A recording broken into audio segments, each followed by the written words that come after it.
Hi, and welcome to Chapter 6. In today's chapter, we're going to be talking about common stocks. Now, common stock represents an ownership in a firm. Now, you can have stock in a public company, you can own stock in a private company, but basically it's going to represent a share of ownership in the company and give you a claim on the wealth created by the company. Now, there is limitations on this ownership. So for example, say you happen to own one share of McDonald's. You are technically one of the owners of McDonald's.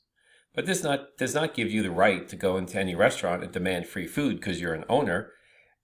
You're very much an invisible owner with limited abilities.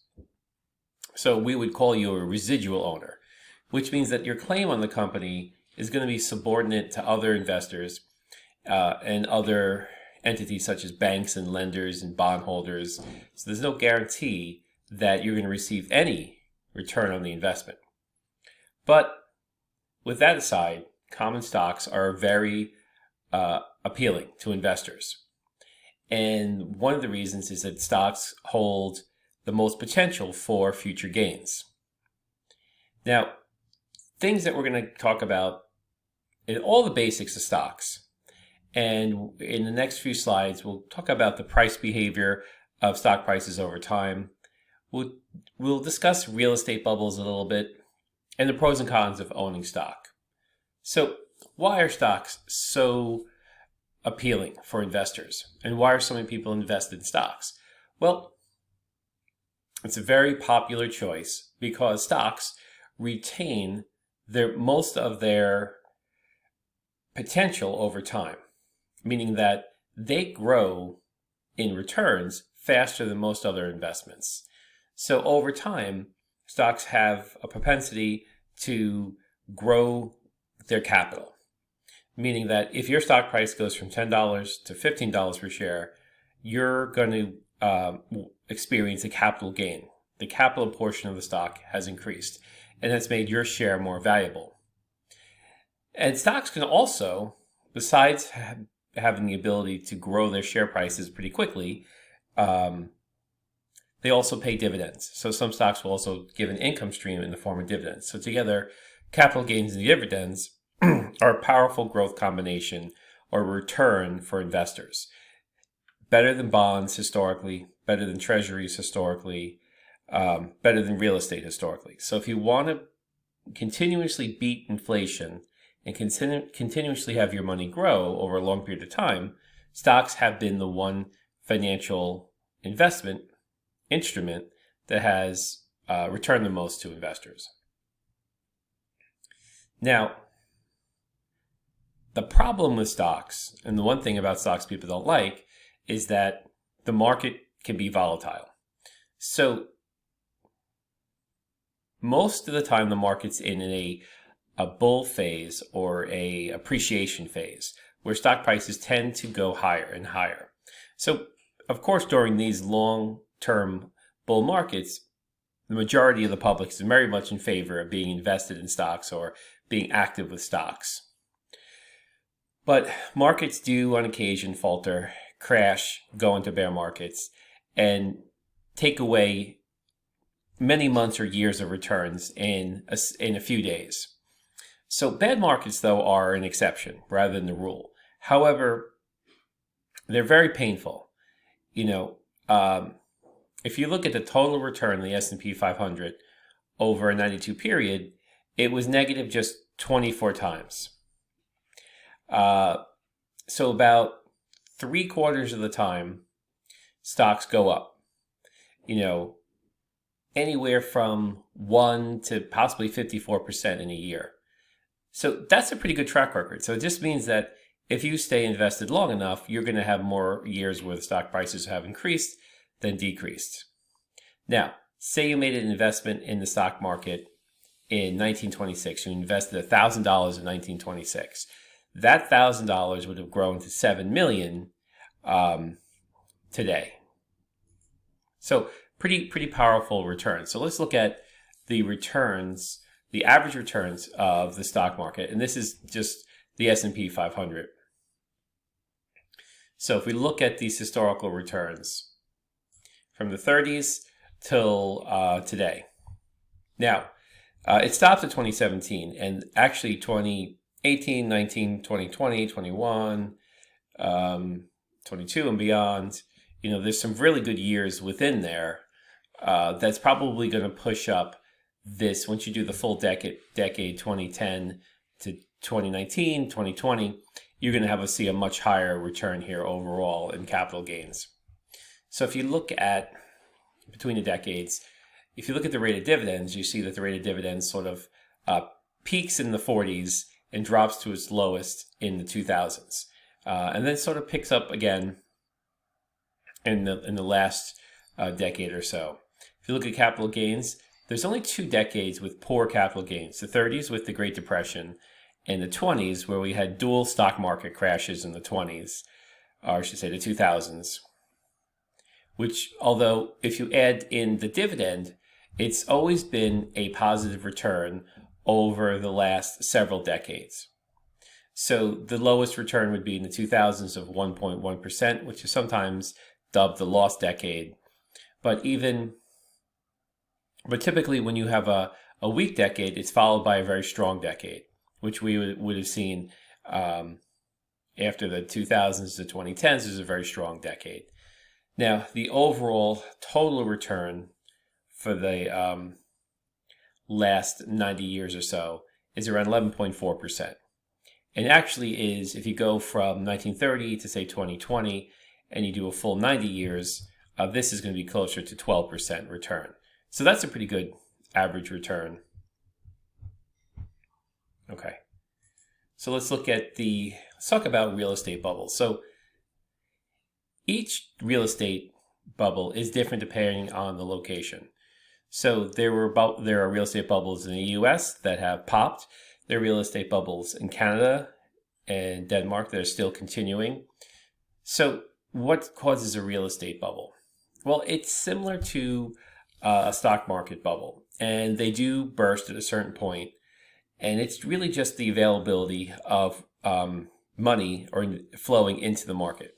So if you have favorable rates of interest, low rates of interest, a growing demand for housing, and maybe a shrinking supply of housing, the pure supply and demand of the economics will drive the values up. And as the values are going up, sometimes people lose sight of the true value of the house. And they become accustomed to the higher prices in such a way that they don't question it, and they just pay more for the house with the anticipation that it'll be worth more next year or the year after. And they're always, they'll never really lose money in the houses. So the expectation as to why people would buy houses at such high rates. Now, in the US, the housing market typically rises and falls in tandem with the stock market. But if there's weakness in the housing sector, it definitely will spill over to banking and then will spill into the stock market as well, which we saw in 2007. So if we look at the average home price, it peaked in July 2006 in the US, and for the next 3 years fell sharply, falling about 31% to the summer of 2009. So that's going to be very painful to buy a house in 2006, 2007, and in 2009 you lost 31% of your value. Now, real estate's very localized. So some areas, real estate fell 50, 60%. Some areas, real estate fell 2 to 5%. It really depends on the area. Globally, each country is different. Some countries very rarely experience a real estate bubble, and some countries frequently experience real estate bubble, and real estate bubbles can last 10, 20 years in some cases. Now, in the same period, which was around 2006 to 2009, the S&P 500 fell by 52% in just 16 months after the trouble started in 2007. And the economy fell into what would be described as the Great Recession.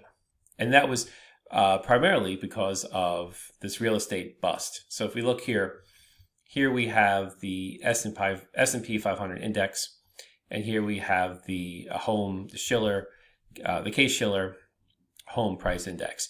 And this is, again, US based. So we see a big run up as interest rates grow lower in the 2000s. There's a big run up in housing. So what happened here is there was in 2000 and 2003, there was an extremely downward stock market. So people were leery of investing their money in the stock market, and increasingly they turned to real estate as an alternate investment. So this drove up the prices of real estate quite high. And banks accommodated by offering all sorts of easy to finance loans.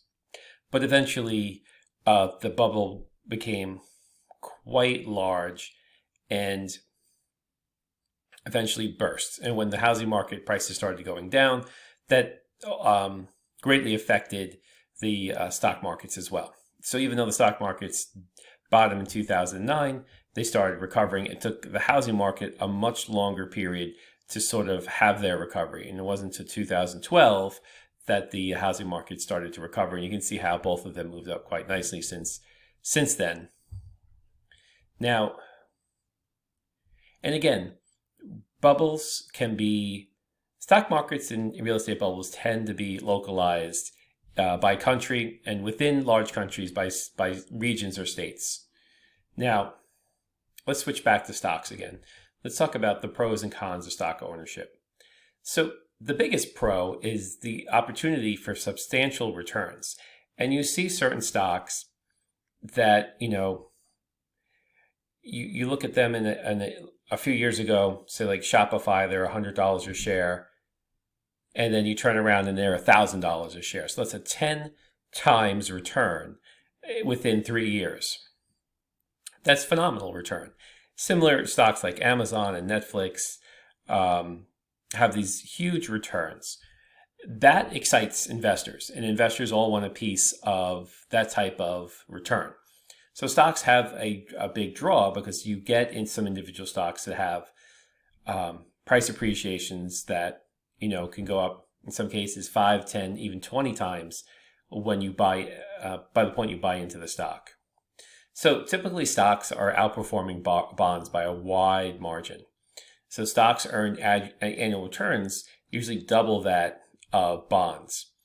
Although bonds are a type of investment that's certainly safer than stocks and have a larger stream of reliable income, so bonds do fit in certain people's portfolios just as well as stocks can. So I guess you could basically say that if you're young and looking to invest for the long term or for retirement, stocks is where you should have most of your money.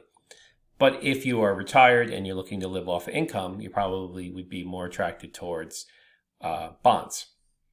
Now, the best thing about stocks, I feel, is that it's protection against inflation. Because over time, inflation eats away at the value of your money. And stocks single-handedly beat inflation consistently. So even if inflation rises, initially when inflation rises, this does have a negative effect on stock prices. But once stock prices have grasped the reality that inflation is increasing, generally the companies that are represented by those stocks, they start raising prices and they start regaining an equilibrium between their profits and pricing, and their stocks continue to climb. So they can always raise the prices on their products to escape inflation. And sometimes that's actually, creating more inflation. But now, stocks are also extremely easy to buy and sell. Very easy these days to open up a stock brokerage app or website and join one of the many brokers and trade stocks, rather quickly. The costs associated with trading stocks are the lowest they've ever been. And it's very easy to get market data and stock price data and news in the financial markets. It's almost, a huge industry providing news 24/7 on financial markets.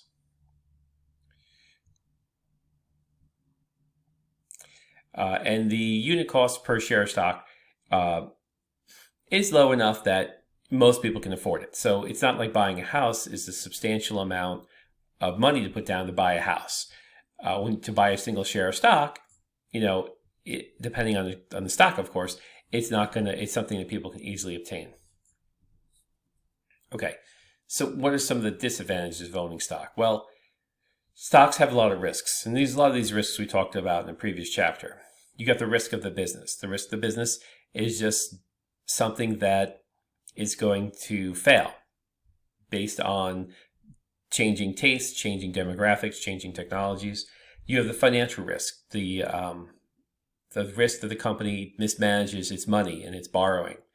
You have the purchasing power risk, which is related to inflation. That's really the risk of changing prices. So if the company that relies on a lot of oil to make their products, say this company that makes plastics relying on a lot of oil, this change in oil prices can greatly affect and the value of the stock. There's risks of the market. When the market is in the bear phase going down, all stocks are going to suffer. And there's also event risks, some sort of strange event that occurs that's unpredictable, that has a negative effect on the business. Sort of like a volcano erupted next to the headquarters and the lava destroyed your headquarters and all your inventory. Something not likely to happen, but it would be an event that caused that risk. Now, another disadvantage of stocks is that it's not always a straight line up. It's a very up and down movement of stock prices. So over time, in a short-term period, stock prices are very hard to predict. And it's difficult to consistently have or predict which are going to be the best stocks each year. And stocks typically will distribute less current income in the form of dividends than, say, bonds. So bonds will typically pay more current income, which with a great deal of less risk. So there are these disadvantages, but clearly for most people, the advantages outweigh the disadvantages. So if we look at the current income of stocks and bonds, what we're looking at here is the dividend in the S&P 500 compared to the coupon yield on corporate bonds. And you can see that, of course, bonds are always above stocks as far as yield. And when we talk yield, we're talking the income that these instruments pay, whether it's dividend for stocks or interest on corporate bonds. You can see that there is a gap. In the 80s, the gap was much larger than it is today.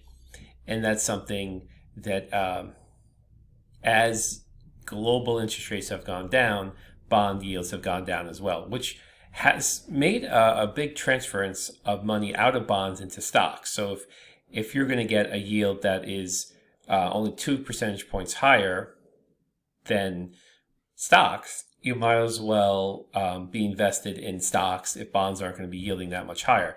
So if, say, in the year 2000, we had, stocks paying dividends at 2% and bonds paying dividends of 8%. That's enough incentive, to have some of your money in bonds.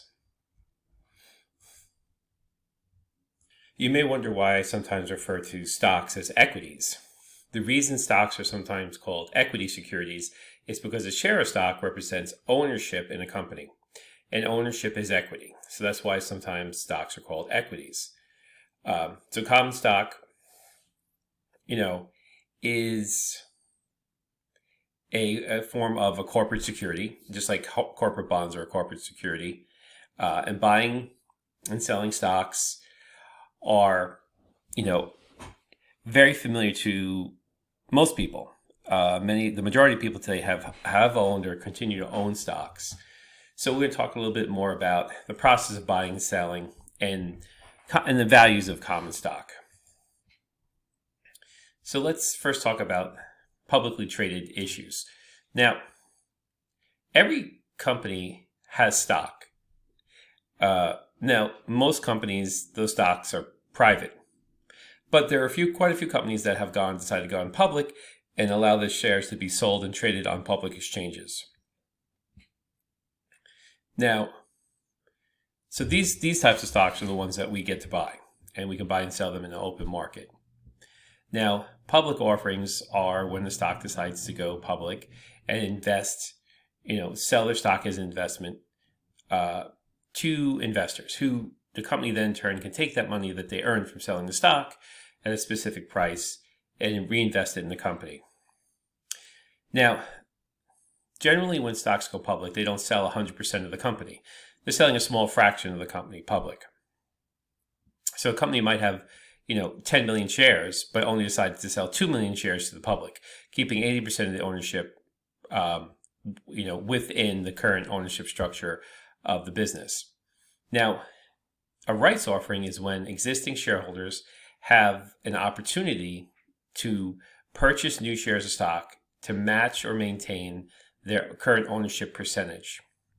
So basically, if you own 1% of the company, and that represents 1,000 shares of stock, and the company is going to offer new shares to the public, you have the opportunity in a rights offering to buy 1% of those new shares, maintaining your 1% ownership in the company.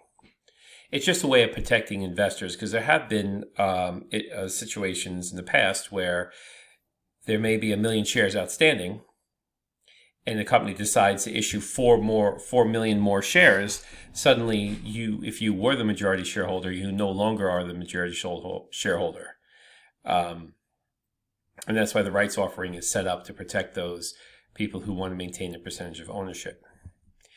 At the end of the day, when a company sells stock, whether it's a public offering or a rights offering, it's going to end up where the money, by selling, the ownership is going to transfer to the company. So individuals, investors get a percentage of ownership in the form of shares, and the company will get the cash value of the public sale price. And so this firm will end up with more equity in its capital structure, which just means more money in their bank, which they can use to reinvest in the company and grow the company. So it's one of the big reasons when a company goes public, investors should ask, why are you going public and what will you do with this money once you're public? And hopefully the management has a good idea of how to reinvest that money to continue the growth value of the company.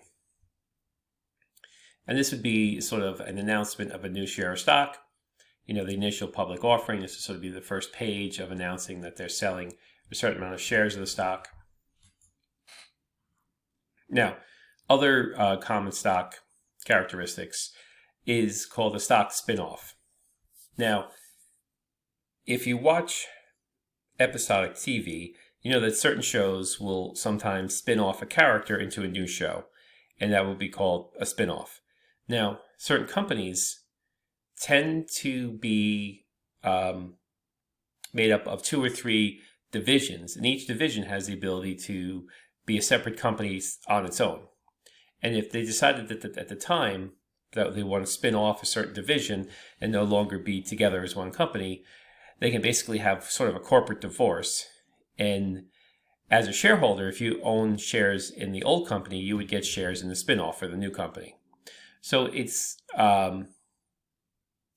and they give some examples here that Land's End was spun off from Sears Holding as one example. And there are many examples of companies who do this, who just see that. And generally the reason is they might have a division that's very attractive, sought after by investors, has a lot of value. And it just isn't currently being expressed, being a small part of a big company.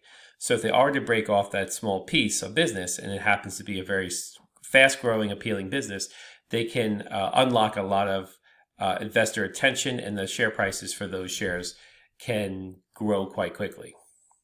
And as a shareholder, if your company is consistently building up divisions of other companies that they can later spin off, you may have,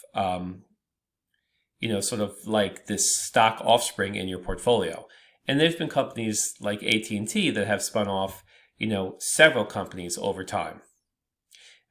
So this is just something that happens in the stock market where a company splits into 2 different companies, and one company will retain the current stock name and symbol, and a new company will be developed under a new name and a new stock symbol.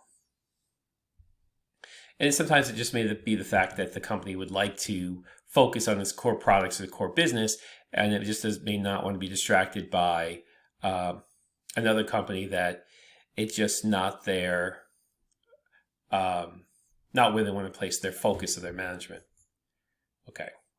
Now, a stock split is when the company decides to split the shares of their stock, which basically means the most common would be a 2-for-1 stock split. And the company is going to increase the number of outstanding shares by offering a specific amount of new shares. So basically, if it was a 2-for-1 stock split, if you had 100 shares, you would have, at the end of the day, 200 shares. If it was a 3-for-2 stock split, there'd be 3 shares of stock exchanged for every 2 shares of stock outstanding. So if you had 200 shares of 3-for-2, you would wind up having 500 shares of stock.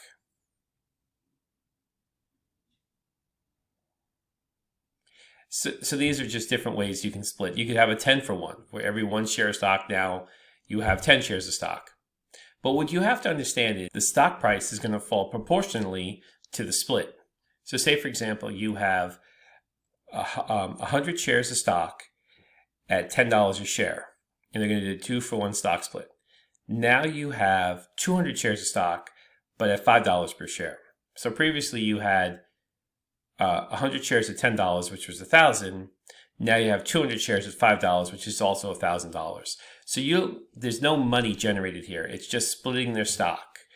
So for example, they give an example here. Aflac did a 2-for-1 stock split on March 19th, 2018. So before the stock split, the stock was at $90.49, and after it was at $45.24. So you just have more shares at a lower price. So you might want to ask, why would a company split their stock then? Well, in today's stock market, many companies have chosen not to split their stock. And we've seen the rise of $1,000 and $2,000 share prices of stock. This is a new trend. Previously, throughout the 80s and 90s and even the 2000s, when a stock reached a certain price, usually over $100, the company would seriously consider a stock split, a 2-for-1 to bring the share price, say, from 100 down to 50.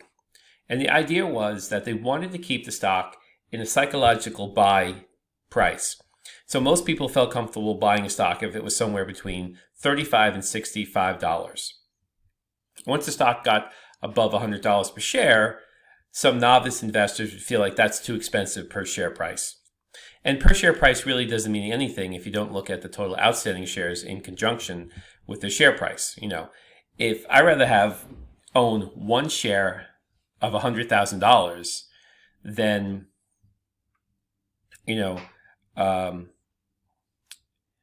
if the company only had 10 outstanding shares and they were priced at $100,000 each, that would make the total capitalization of the company $1 million. So if it was a company like,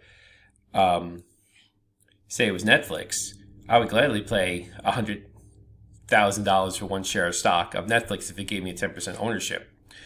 But Netflix has millions and millions of shares outstanding, so owning 1 share of stock in Netflix is actually a very small percentage of ownership. So it's really, you want to look at the percentage of ownership and the valuation of the company compared to the outstanding shares. So this day and age, companies are not as worried about share prices being too expensive for the average investor. So many companies have chosen not to split their stock, which goes against 30 years of tradition where, say a company like Microsoft may have split their stock between the 80s until the 2000s. They may have split their stock 10 times. And as an investor, it's always fun to see the stock split. You get more shares, and eventually the stock price continues to go up. It feels like you're making money on the new shares. So 100 shares can easily grow into 1,000 shares in some companies if they continuously split their stock. And as long as the company is growing adequately, the share price should hopefully go back to where it was pre-split. Okay. Another reason to split a stock is if a company wants to create some sort of liquidity and just have more shares outstanding for trading. Now, there could be reverse stock splits where companies decide to go the other way. So they could, instead of doing a 2-for-1, they can do a 1-for-2. So you get 1 share of stock for every 2 shares of stock you have. Or a 1-for-10, where you wind up with 1 share of stock for every 10 shares of stock you had. And the only reason the company would do a reverse stock split is if they're trying to maintain a per share price. And we've seen this with companies in the past. I think AT&T was one of those companies where the share price was getting to be below $5 per share, and they didn't want it to fall any lower. They'd be kicked off the exchange you're on, because exchanges usually have a minimum share price. So they would do a reverse stock split to get that share price from $5 per share to $50 per share to make the share price look a little bit more prestigious.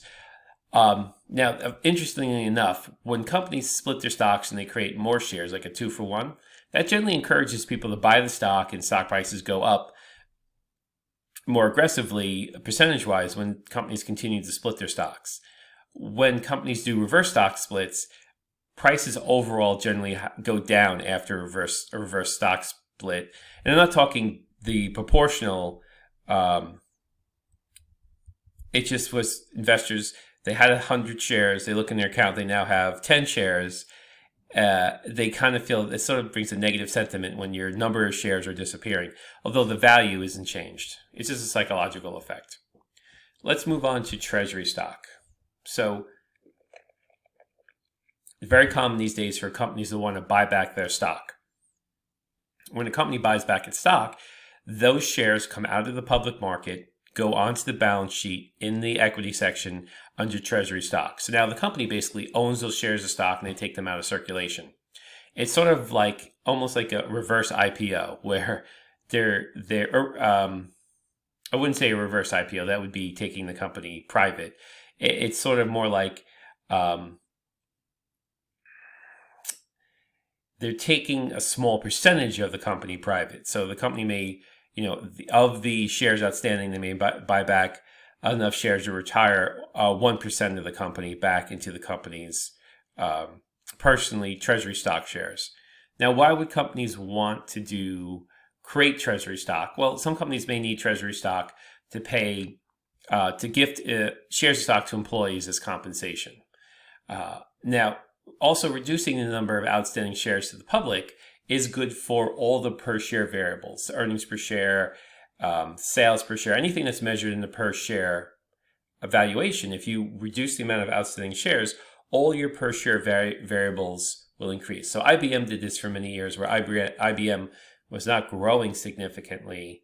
So instead, they would routinely buy back stock. So it looked like earnings per share would increase every year, where earnings per share was increasing, but not by generating more earnings dollars, but by reducing the amount of outstanding shares.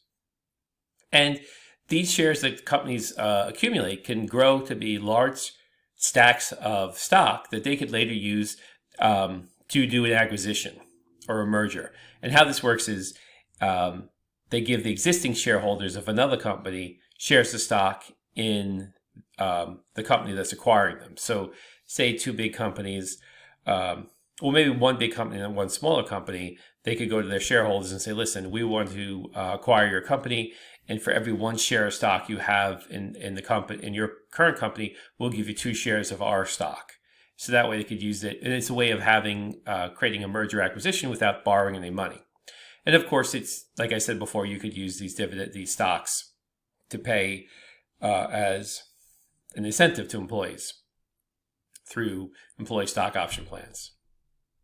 Now, ideally, companies should buy back their stock when they feel the stock is undervalued and a good investment. So if the company has a lot of cash, it makes sense that if we have a lot of cash, we feel the stock price is undervalued, let's buy back the stock. It's a good investment rather than leaving our money typically in cash.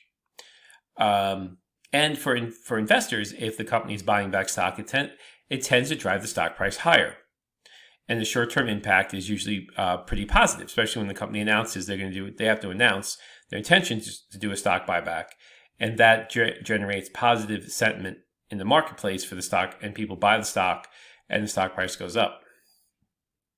Now, most of the time, I feel like companies are buying back stock when the stock is overvalued. So it's typically towards the end of bull markets when there's a lot of cash in the market, companies have a lot of money, and they want to continue the growth of their earnings. An easy way to continue to do that is just to buy back stock.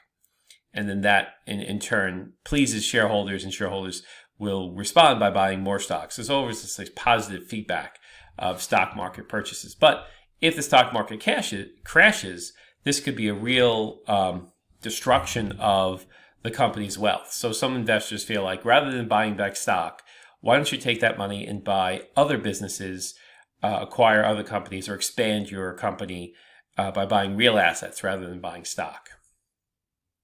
Now, Stock also comes in different classifications. So they can be issued in different classes like Class A, Class B, Class C. And these different classes will hold different privileges and benefits, mostly pertaining to the voting rights.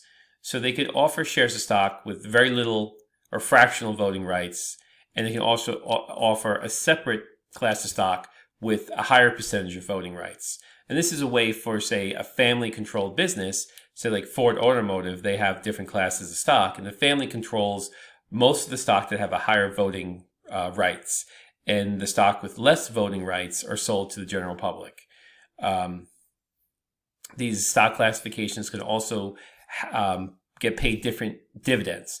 Now, typically, when a stock has different classes, stock class A, class B, or class C, it's going to have three different stock symbols. Each stock symbol is going to be represent a different share or class of the stock. So if you look at Under Armour, they have two different stock symbols because they have two different classes of stock that they trade. And again, this is meant to, mostly this is meant to control voting rights for stocks. Now, why would, so they give an example here of Facebook. They have a Class A, which is available to the public, where it's entitled to 1 vote per share. And the Class B, held by the CEO and other insiders, are getting 10 votes per share. Now, this is a way of whoever owns 51% of the stock, or the majority of the stock, is the decision maker owner of the company. So, but having to tie up or keep a large percentage of the ownership of the stock prevents a company from issuing a lot of stock to raise a lot of money. So one way around that is we'll sell 80% ownership of the company in Class B and receive all that money. Class A will represent only 20% of the ownership, but 80% of the voting rights. That way we can have fewer shares of stocks, but have a higher voting control of the company, allowing us to free up many more shares of stocks to be sold to the public to raise more money. Ideally, though, if you ever buy into a company, either it's a secondary offering or a primary offering or shares of stock, you really need to question or know, what does the company intend to do with the money raised by issuing the stock? Does the plan make sense? Sometimes the plans are quite simple. It could be Chipotle Mexican Grill. We're issuing X amount of shares of stock, and we're going to open up 1,000 restaurants with it. That makes sense because even though you're being diluted as a shareholder, the new money that's coming in is going to make the company overall stronger and have an amplifying effect on earnings and sales. Now, as far as buying and selling stock, I think most people are familiar with different financial websites or financial press like the Wall Street Journal, Yahoo Finance, Google Finance, Market Watch, where you can easily get a quotation of the stock price, which is always quoted in the bid and an ask format. Now, the stock price is important because if you multiply that by the amount of outstanding shares, you're going to get the market capitalization. So the market capitalization is the total stock value of a company. So if you take, so the per share price is only the price of 1 share of stock. If you multiply the price per share by all the outstanding stocks, you get what the stock market is valuing the company at. So let's just look at this next figure here. So this is a sample quote from this is Yahoo Finance. This is a rather old quote, but the price is significantly different now. Anyway, what they're going to give you is, right now they're showing you the price at close, the increase for the day, and the pre-market, what the price was before the market opened. They give you more quote. This is an expanded quote. So you're going to get previous close, open, the bid and the ask, which we covered this before. The bid price is what you would sell your stock at, and the ask price is what you're able to buy your stock at. And the ask price is always higher than the bid price. But here, we're only talking about a 7-cent difference. And this is also showing you the last lot that was sold, which is 800 shares. The range for the day, the 52-week range, the volume, the average volume, so it was a low volume day. The beta, which we talked about in the previous chapter, total market cap. So right now, Netflix is valued at $153 billion. which is quite a large amount of valuation for the company. The PE ratio at 159, which a PE ratio historically should be like 16. So this PE ratio is 10 times the historical level of what PE ratios typically are.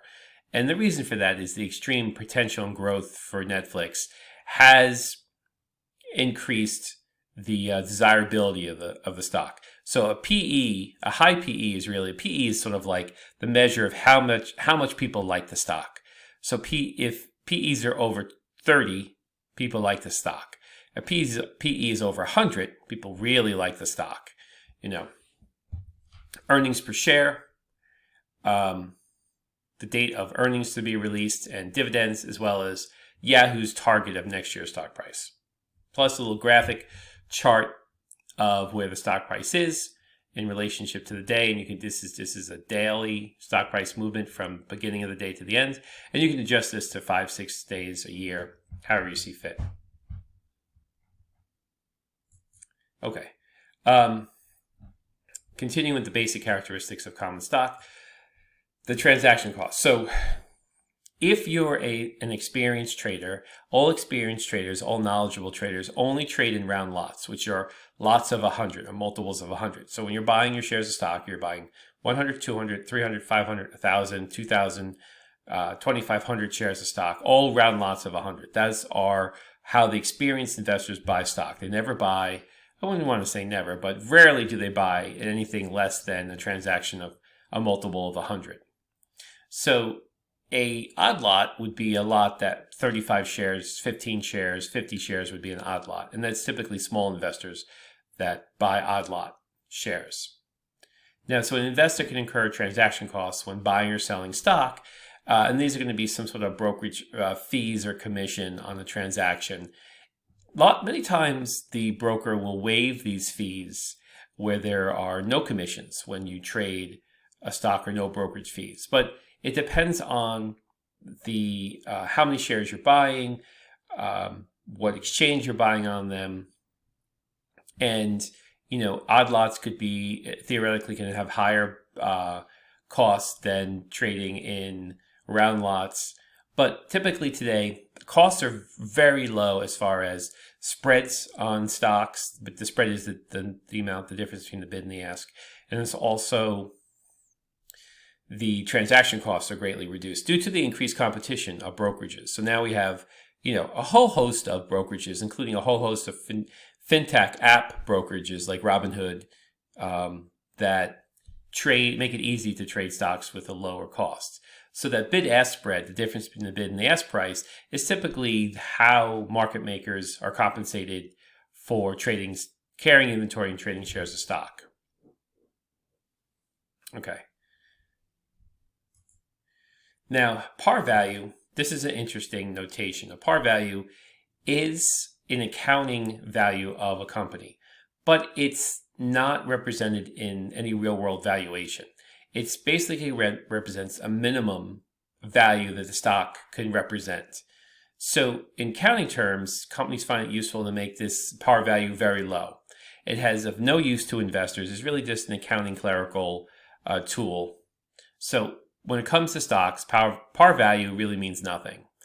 It's the book value that you should be more concerned with. So the book value is the actual value of the company in accounting terms. So basically that equation, assets minus liabilities equal equity. Equity is another name for book value. So the book value of a company, if you take all the assets, subtract away all the liabilities, what remains is the equity, or the book value. If you divide that by the amount of outstanding shares, you get book value per share. So it's an accounting term, and it's simply the difference between the assets and the liabilities, including preferred stock, which is a liability. We'll get to preferred stock later. So, and it's also a backward-looking estimate of value. So the book value is what the company was worth in the past, or even the present and the past. Forward valuations are quite different, and that's typically how stocks trade. Their valuations trade on forward value, not backwards-looking value. But book value is still important because it just gives you a grounding of, if the company was going to close today and they had to, satisfy all the liabilities, the book value would be the amount of money left over that shareholders would get returned to them. Now, market value is just another way of saying the stock price, the current stock price. So if someone asks for the market value, they're asking for the stock price, which we can go to any financial site and get a quote on the stock price. And the stock price is a forward-looking valuation. So when you're paying money for, you're paying $300, $400 for Netflix today, that's what's built into that price is all the future possibilities and future profits of the company. So the market price is really the future price of the company, where if investors expect the price of the stock, the value of the stock to go up in the future, they're going to buy the stock now. And so the stock price today is a better representation of what the actual value of the company is in the future. So sort of a prediction of where that stock will go. And when things look better for the company and the company looks like they're going to be even more profitable and grow even more stronger in the future, say it's 5 years from today, the stock price will increase today to compensate for that new reality that the stock's going to grow even faster. And generally, most companies, you really only want to buy companies whose market value is greater than their book value. And most companies who are functional, making a profit, doing well, are I would say almost all companies that are doing well and growing and have good future possibilities are going to have higher market values than book values. And sometimes by a very great degree. Now, if a stock price drops below its book value, this is a sign that something is wrong. There's a financial distress, a disturbance in the industry, a disruption in their product line. Something is not looking good. So if the market price of the stock goes below the book value per share, that's a warning sign. Okay. Our last slide of part one is going to be investment value. So this is the amount investors believe the stock should be trading for. It's what they think the stock is worth. So basically, the stock price is generated by hundreds and tiny votes. So every time you buy a stock, you're voting yes, push the price higher. Every time you sell the stock, you're voting no, I don't like the stock, drive the stock price lower. These are just pure supply and demand.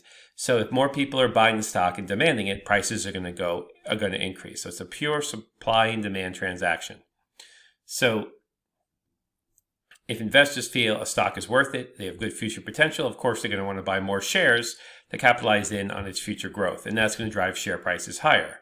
And it's a complex process of determining the risks of a company, the possible returns of the company, to place a valuation on a stock that's going to be or set a price that's the maximum price you would be willing to pay for that company today. We'll talk more about this in Chapter 7 when we go over stock valuation. But basically, stock valuation is a process where investors look at all the data they can get their hands on and all tangible and intangible pieces of information and try to decide where do I think the stock price is going to be next year at this time. If the stock's currently at 300 and you think the stock will be worth 500 next year, it would make sense to buy it this year. As more people come to that realization, that price of the stock will be driven even higher. Okay, this is the end of part one. I will see you next time for part 2 of chapter 6. Thank you for your time.